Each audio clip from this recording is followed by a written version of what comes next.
Srikalahasti Janasena incharge కోట వినూత ప్రైవేటుగా ఉన్న వీడియోలు పంపితే తనకు ఎమ్మెల్యే బొజ్జల సుధీర్ రెడ్డి 30 లక్షలు ఇస్తానని చెప్పారంటూ వినూత డ్రైవర్ శ్రీనివాసులు గతంలో విడుదల చేసిన ఓ సెల్ఫీ వీడియో రిలీజ్ చేశారు. తాజాగా వెలుగులోకి వచ్చి చర్చనీయాంశమైంది. ఈ ఏడాది జూలై 7న కోట వినూత ఆమె భర్త చంద్రబాబు రాయుడిని హత్య చేసి మర్నాడు చెన్నై కూవం నదిలో పడేశారు. అనంతరం వినూతను జనసేన పార్టీ బహిష్కరించింది. అయితే రాయుడు బతికి ఉన్నప్పుడు చిత్రీకరించిన 19 నిమిషాల 42 సెకండ్ల వీడియోను నిన్న బయటకు రావడం వెనుక కారణాలు ఏంటన్న చర్చ జరుగుతోంది. ఇక ఇదే విషయంపై కోట వినూత సంచలన వీడియో చేశారు. డ్రైవర్ హత్య కేసులో మా ప్రమేయం లేదన్నారు. తమకు 19 రోజుల్లో బెయిల్ వచ్చిందని, లక్షల జీతాలు వదులుకొని రాజకీయాల్లోకి వచ్చామని వినూత తెలిపారు. త్వరలోనే క్లీన్ చీట్తో బయటకు వస్తామని, త్వరలోనే తనపై జరిగిన కుట్ర బయటపడతామని స్పష్టం చేశారు. జనసేన అధినేత పవన్ కళ్యాణ్ కలవడానికి ఉన్నామని, పూర్తి ఆధారాలతో మీడియా ముందుకు వస్తామని కోట వినూత వెల్లడించారు.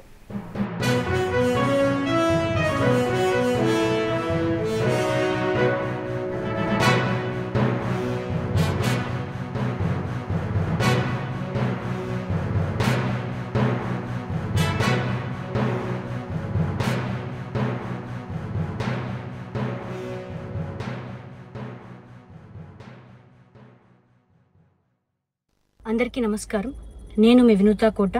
తెలుగింటి ఆడబిడ్డగా మీడియా ద్వారా రాష్ట్ర ప్రజానికానికి, శ్రీకాళహస్తి నియోజకవర్గ ప్రజలకు, నాతో పనిచేసిన మా జన సైనికులకు కొన్ని విషయాలు తెలియజేయడానికి మీ ముందుకు వీడియో ద్వారా వస్తున్నాను.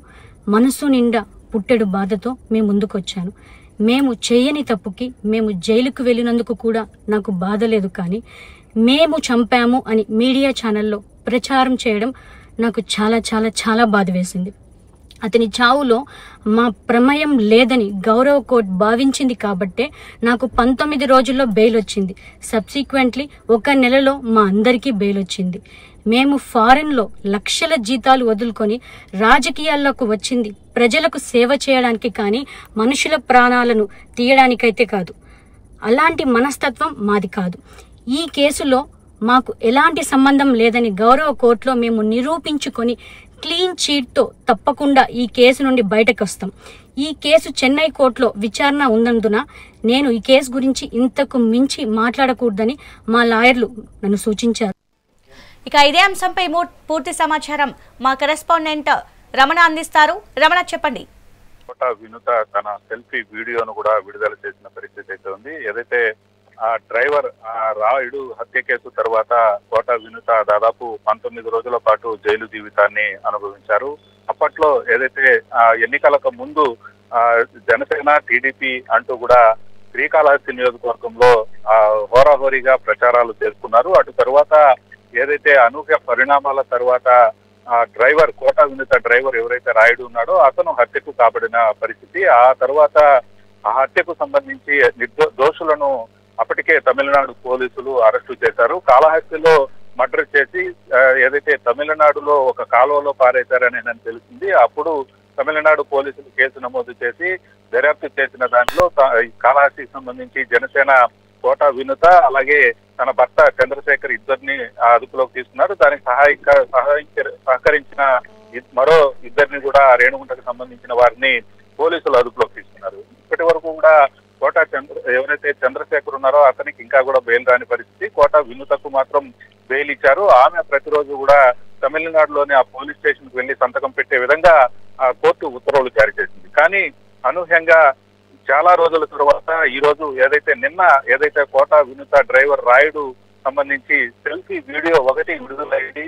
ఈ విడుదల సంబంధించి కాళహస్తి టీడీపీకి సంబంధించిన బొజ్జల సుధీర్ రెడ్డి అనుచరులతో పాటు కొంతమంది రాయుడిని ప్రభావితం చేసి తన ద్వారా జనసేనకు సంబంధించి కోట వినూత కావచ్చు, చంద్రశేఖర్ కావచ్చు, వీరిద్దరివి ఎప్పటికప్పుడు అప్డేట్లు తీసుకుంటూ ఉన్నారు.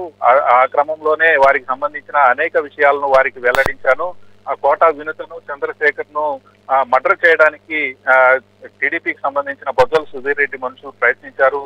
దీన్ని చేయాలంటూ కూడా అతనికి 20 లక్షల రూపాయలు మభ్యపెట్టి ఇచ్చారు మొదట్లో. తర్వాత మరో 30 లక్షలు ఇస్తాము, ఇంకా కూడా అక్కడి నుంచి అనేక సమాచారాలు కావాలంటే గతంలో ఏదైతే ఎన్నికలకు ముందు వీరిని అడిగి తెలుసుకున్నట్లుగా కూడా రాయుడు తన సెల్ఫీ వీడియోలో విడుదల చేసిన తర్వాత ఈ రోజు కోట వినుత మీడియా ముందుకు రాకుండా తన సెల్ఫీ వీడియోను కూడా విడుదల చేసిన పరిస్థితి అయితే ఉంది. ఎన్నో లక్షల జీతాలు వదులుకొని ఫారిన్ లో పనిచేస్తూ ఉండి కూడా జనజీవన స్రవంతుల జనాలకు ఏదో చెయ్యాలి, పవన్ కళ్యాణ్ వెంట నిలబాలి అనే ఉద్దేశంతో శ్రీకాళహస్తి నియోజకవర్గం నుంచి కూడా తాము ఇన్ఛార్జిగా వ్యవహరిస్తూ ప్రజలకు చేరువవుతున్న పరిస్థితుల్లో కాళహస్తికి సంబంధించిన కొంతమంది టీడీపీ వారి ప్రలోభాలతో అక్కడున్న వారంతా కూడా మా మీద అనేక ఆరోపణలు కూడా చేసిన పరిస్థితి. ఈ నేపథ్యంలోనే డ్రైవర్ రాయుడు హత్యకు గురైన దానిలో ఆ రోజే చెప్పాము, మేము నిర్దోషులుగా బయటకు వస్తామని చెప్పాము. కానీ ఆ రోజు ఎవరు కూడా మా మాట నమ్మలేదు. ఈ రోజు ఎవరైతే రాయుడు సెల్ఫీ వీడియో ఏదైతే బయటకు వచ్చిందో దాన్ని బట్టైనా సరే మమ్మల్ని అర్థం చేసుకోవాలంటూ కూడా ఆమె ఈ సెల్ఫీ వీడియోలో కూడా విడుదల చేసిన పరిస్థితి అయితే ఉంది. జనసేన అధ్యక్షుడు పవన్ కళ్యాణ్ కూడా ఆమె నేరుగా కలవడానికి ప్రయత్నిస్తున్నట్లుగా కూడా తెలుస్తుంది. మా పైన కుట్రకు సంబంధించి అన్ని ఆధారాలు థ్యాంక్ యూ రమణ.